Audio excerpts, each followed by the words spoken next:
Operation ASHA is addressing a very big problem, that of tuberculosis.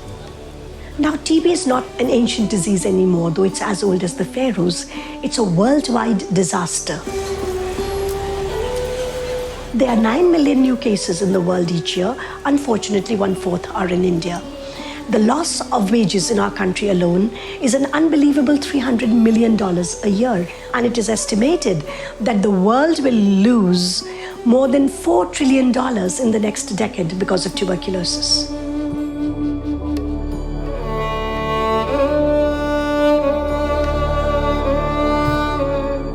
TB patients suffer many problems because of existing gaps in the public infrastructure. The tribal areas are far away from the city limits.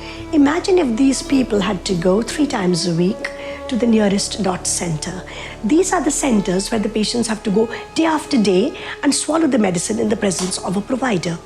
If the patients have to go for 6 months, and these centers are, say, 10 miles away, open the business hours 10 a.m. to 5 p.m., what are people to do? They have to choose between food for the family on one hand and TB treatment on the other. They just don't go for treatment. And even if they go for treatment, they leave when they start feeling better. That's how default and drug-resistant TB sets in.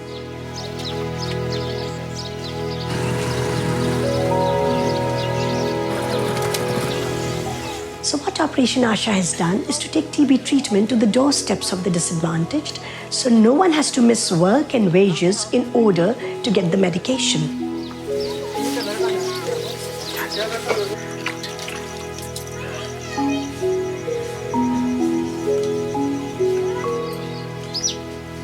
We have hired people from the disadvantaged areas as our DOTS providers. And in their backpack, they have these strips of medicines for the patients, the TB treatment cards, which have to be filled for the government. They also carry e-compliance, the technology device. And this device is for fingerprinting. So for every dose taken, the fingerprint has to be taken as proof of visit. Everyone talks of technology, but very often technology is just made in a fancy lab and dumped on the disadvantaged, and it doesn't work. And I'm proud to say that our technology has been made keeping in mind the needs of the people. Their cultural perceptions, even their cognitive abilities have been kept in mind.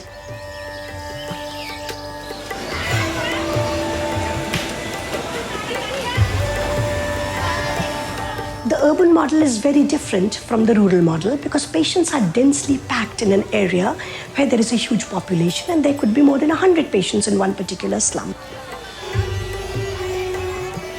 So what we do here is we establish DOT centers in the premises of community partners. This partner could be a shopkeeper, it could be a housewife, any place that exists there in the community itself and is open early morning and late night.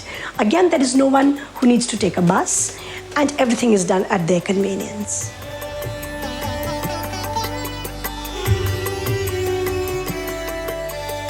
My vision is of a TB-free world. It's a curable disease and no one need die of TB. There is untold misery, there's untold suffering because of this curable disease, and it's a shame that we've allowed it to happen. How I visualize it is not just Operation ASHA working, but a group of other people, like-minded, dedicated people from the government, from the Global Fund, from the WHO, professors, NGOs, all joining hands. It's a war we are fighting, a war against disease, and we cannot do it alone.